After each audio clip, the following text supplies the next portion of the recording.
Hello everyone, Namaste. Thank you very much for watching this video. My name is Elijah, and with me is my guest who hails from Brazil, my Angelo Santos. Thank you, Angelo, for agreeing to come to my talk show and spreading your wisdom and your knowledge with my viewers.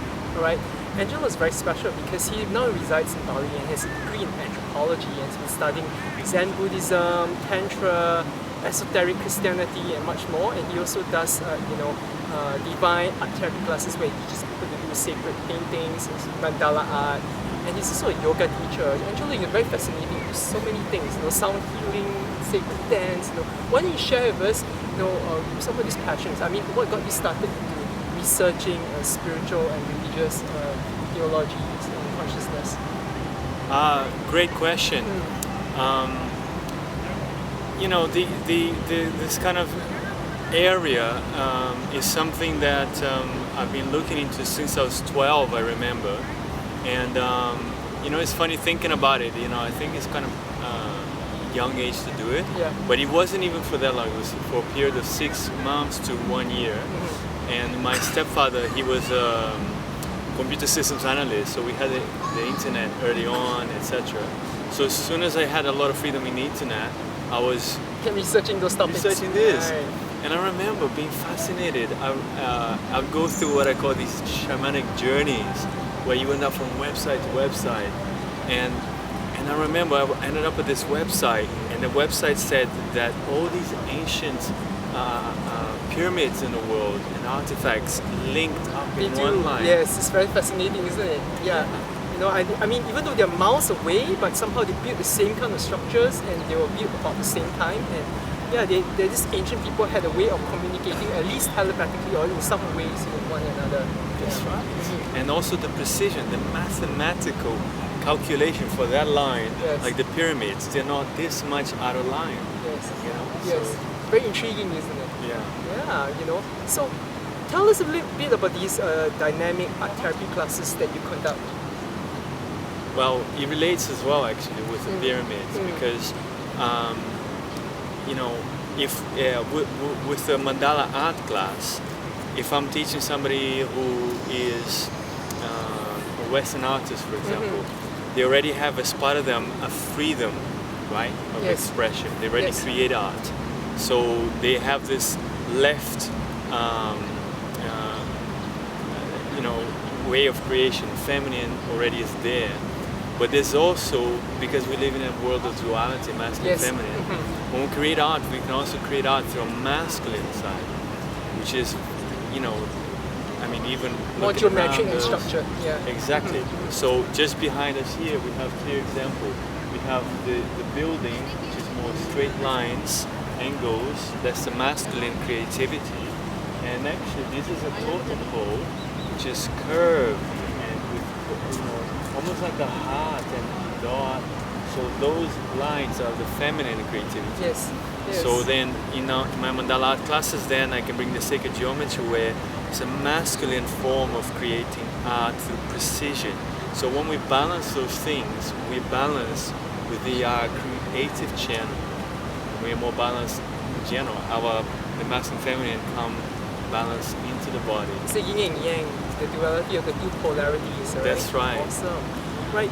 You have been a yoga teacher for several years now, and you teach in Bali at your base. Can you tell us what kind of yoga do you teach? It's always funny to talk about yoga, because yoga is such a huge topic, and even one style of yoga has a lot of branches. Encompass everything. Yes. But I teach 3 styles. I teach restorative yoga. I love that. It's one of my favorites. Yeah, it's very relaxing. Super relaxing. Very therapeutic. There's no pre-requirement. You can have obesity and still do it. Still have the effects. Yes. Injuries. I also teach hatha, which is the most traditional. Yes, the fundamental. Yeah. That's right. With the Raja Yoga, if the student comes along and has a development of hatha, because hatha is all towards Raja, which is the meditation that leads to samadhi, the blissful states of consciousness. Because yoga, it should lead there. Yoga is traditionally, especially as it's being taught through the Western way, is outside, physical, inwardly, which you arrive at the consciousness, the meditation. That's the Raja Yoga. So I teach the Raja Yoga as well, and then which is the meditation, and then I teach my personal style called Tao Yoga, which is an integration of the different wisdoms and experience. Alright, where can the audience go to attend some of your art classes as well as your yoga sessions? Where can they go to find out more about you? Well, I'm based in Bali. I've been teaching at different centers there. Right now, I'm just putting my website together. I already had one, but we're doing a whole new one. The best thing is on Facebook.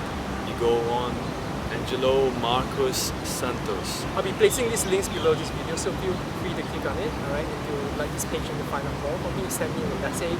Right, Angelo, could you tell us some of the upcoming projects that you are up to, that you're developing right now? Well, very exciting for me right now. I've been organizing these nights in Bali called Sacred Dance Journeys, and you know, there's a movement in the world called ecstatic dance, and it's a way for anybody to gather and come together in a room and just dance their freedom, dance their heart into being, without fears, without having to drink alcohol. You know, it's really a total space of freedom where the music will take you to a higher state. And this higher state, you begin to experience, for example, the natural bliss of life. The natural bliss of the body will come from inside out, and afterwards you're just elated and you're transformed, you know, and you did something that everybody can do. It's not something you need to learn. Yes. Actually. Yes. So even someone with can't dance with 2 left feet, right, still can do it because it allows you to be limber and fluid and just go with the flow and get rid of your blocks and limitations, your fears. It's kind of like dance meditation when you think about it, right? Fusing sound therapy, music therapy, and movement to holistic integration of meditation and fun and exercise, right? Totally. In fact, I was bringing live musicians. Yeah. Because a lot of live music around the world. I mean, ecstatic dancers vary. Yes. In Ubud has been very DJ based, whereas I was spicing it up. I am spicing it up with live music, with dancers, you know, professional dancers. But everything is part of the same thing. You know, it's not like you're watching somebody on stage. It's like, in fact, everybody's together. Everybody is participating. If you go crazy in your dance, then you're adding so much to it, for example, right? So it's all part of the same thing. And more can happen. We can have painters, you know, we can have colors on the wall. There's no limit. Wonderful. I can't wait to attend one of these sessions myself, you know. Yeah, come. Yeah, you know, Ubud really, you know, such a spiritual heart of Bali, which is really a very spiritual place. So, you know, draws a lot of artists, gurus, bohemian people, yoga instructors, holistic healers like yourself, you know. So thank you again for coming on to my talk show. The next time I visit Bali, I'm definitely going to knock on your door and, you know, speak to you again in one of my future videos and speak in depth about your anthropology as well as your religious knowledge, you know, the spiritual religions like Hinduism, Zen Buddhism, Tantra, and lots more. Right. Thank you guys for watching this video. Please feel free to subscribe to my YouTube channel for more interesting and exciting videos to come. Namaste. Namaste.